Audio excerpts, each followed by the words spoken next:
नवंबर का महीना बहुत सी प्रेरणाएं लेकर आया। कुछ दिन पहले ही 26 नवंबर को संविधान दिवस पर सेंट्रल हॉल में विशेष कार्यक्रम का आयोजन हुआ। वंदे मातरम के 150 वर्ष होने पर पूरे देश में होने वाले कार्यक्रमों की शानदार शुरुआत हुई। 25 नवंबर को अयोध्या में राम मंदिर पर धर्म ध्वजा का आरोहण हुआ। इसी दिन कुरुक्षेत्र के ज्योतिसर में पांचजन्य स्मारक का लोकार्पण हुआ। साथियों, कुछ दिन पहले ही मैंने हैदराबाद में दुनिया की सबसे बड़ी लीप इंजन एमआरओ फैसिलिटी का उद्घाटन किया है। एयरक्राफ्ट की मेंटेनेंस, रिपेयर एंड ओवरहॉल के सेक्टर में भारत ने ये बहुत बड़ा कदम उठाया है। पिछले हफ्ते मुंबई में एक कार्यक्रम के दौरान आईएनएस माहे को भारतीय नौसेना में शामिल किया गया। पिछले ही हफ्ते भारत के स्पेस इकोसिस्टम को स्काई रूट के इंफिनिटी कैंपस ने नई उड़ान दी है। ये भारत की नई सोच, इनोवेशन और यूथ पावर का प्रतिबिंब बना है। साथियों, कृषि क्षेत्र में भी देश ने बड़ी उपलब्धि हासिल की। भारत ने 357 मिलियन टन के खाद्यान्न उत्पादन के साथ एक ऐतिहासिक रिकॉर्ड बनाया है। 357 मिलियन टन। 10 साल पहले की तुलना में भारत का खाद्यान्न उत्पादन 100 मिलियन टन और बढ़ गया है। खेलों की दुनिया में भी भारत का परचम लहराया है। कुछ दिन पहले ही भारत को कॉमनवेल्थ खेलों की मेजबानी का भी ऐलान हुआ। ये उपलब्धियां देश की है, देशवासियों की है और मन की बात देश के लोगों की ऐसी उपलब्धियों को, लोगों के सामूहिक प्रयासों को जन सामान्य के सामने लाने का एक बेहतरीन मंच है।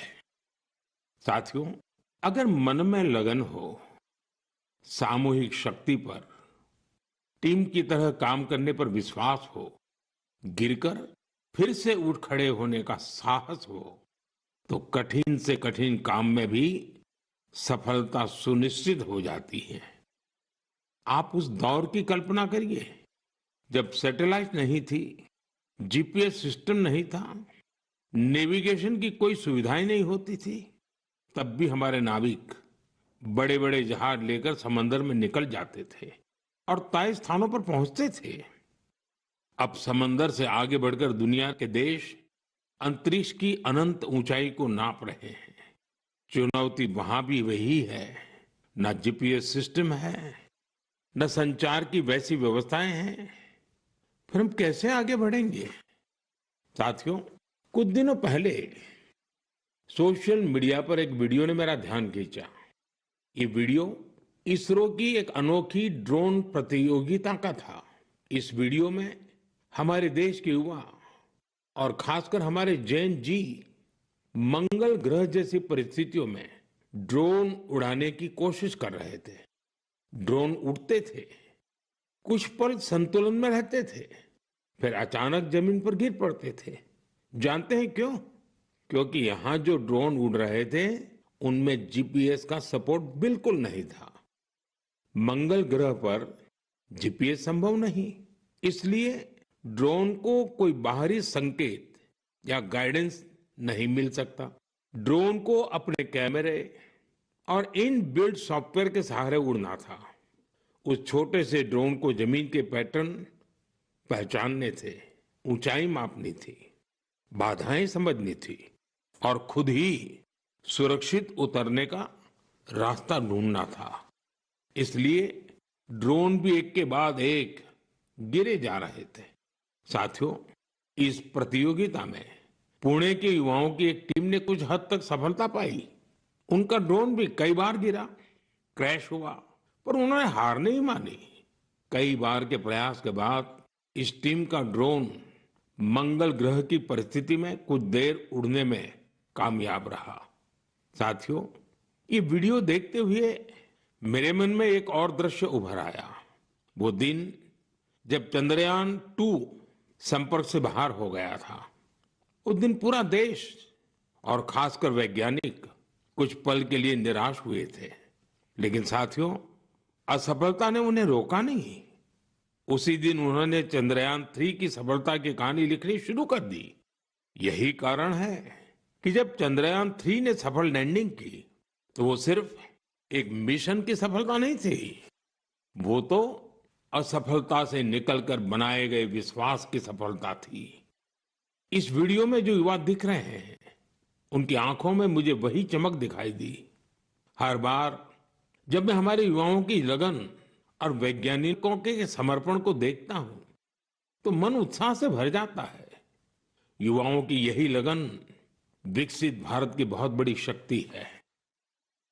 मेरे प्यारे देशवासियों, आप सभी शहद की मिठास से जरूर परिचित होंगे, लेकिन अक्सर हमें ये नहीं पता चलता इसके पीछे कितने लोगों की मेहनत है, कितनी परंपराएं हैं और प्रकृति के साथ कितना सुंदर तालमेल है। साथियों, जम्मू कश्मीर के पहाड़ी इलाकों में वन तुलसी यानी सुलाई सुलाई के फूलों से यहाँ की मधुमक्खियां बेहद अनोखा शहद बनाती हैं। ये सफेद रंग का शहद होता है, जिसे रामबन सुलाई हनी कहा जाता है। कुछ वर्षों पहले ही रामबन सुलाई हनी को जीआई टैग मिला है। इसके बाद इस शहद की पहचान पूरे देश में बन रही है। साथियों, दक्षिण कन्नड़ा जिले के पुत्तूर में वहां की वनस्पतियां शहद उत्पादन के लिए उत्कृष्ट मानी जाती हैं। यहाँ ग्रामजन्य नाम की किसान संस्था इस प्राकृतिक उपहार को नई दिशा दे रही है। ग्रामजन्य ने यहाँ एक आधुनिक प्रोसेसिंग यूनिट बनाया। लैब, बॉटलिंग, स्टोरेज और डिजिटल ट्रैकिंग जैसी सुविधाएं जोड़ी गई। अब यही शहद ब्रांडेड उत्पाद बनकर गांवों से शहरों तक पहुंच रहा है। इस प्रयास का लाभ 2,500 से अधिक किसानों को मिला है। साथियों, कर्नाटका के ही तुमकुर जिले में शिवगंगा कालिंजिया नाम की संस्था का प्रयास भी बहुत सराहनीय है। इनके द्वारा यहाँ हर सदस्य को शुरुआत में 2 बी बॉक्सेस दिए जाते हैं। ऐसा करके इस संस्था ने अनेकों किसानों को अपने अभियान से जोड़ दिया है। अब इस संस्था से जुड़े किसान मिलकर शहद निकालते हैं, बेहतरीन पैकेजिंग करते हैं और स्थानीय बाजार तक पहुंचाते हैं। इससे उन्हें लाखों की कमाई भी हो रही है। ऐसा ही एक उदाहरण नागालैंड के क्लिफ हनी हंटिंग का है। नागालैंड के चोकलांगन गांव में खियामनी यांगन जनजाति सदियों से शहद निकालने का काम करती आई है। यहाँ मधुमक्खियों पेड़ों पर नहीं, बल्कि ऊंची चट्टानों पर अपने घर बनाती हैं। इसलिए शहद निकालने का काम भी बहुत जोखिम भरा होता है। इसलिए यहाँ के लोग मधुमक्खियों से पहले सौम्यता से बात करते हैं, उनसे अनुमति लेते हैं, उन्हें बताते हैं कि आज वे शहद लेने आए हैं। इसके बाद शहद निकालते हैं। साथियों, आज भारत हनी प्रोडक्शन में नए रिकॉर्ड बना रहा है। 11 साल पहले देश में हनी का उत्पादन 74,000 मैट्रिक टन था। अब ये बढ़कर 1.5 लाख मैट्रिक टन से भी ज्यादा हो गया है। बीते कुछ वर्षों में शहद का एक्सपोर्ट भी 3 गुना से ज्यादा बढ़ गया है। हनी मिशन कार्यक्रम के तहत खादी ग्रामोद्योग ने भी 2.25 लाख से ज्यादा बी बॉक्सेस लोगों में बांटे हैं। इससे हजारों लोगों को रोजगार के नए अवसर मिले हैं। यानी देश के अलग अलग कोनों में शहद की मिठास भी बढ़ रही है और ये मिठास किसानों की आय भी बढ़ा रही है।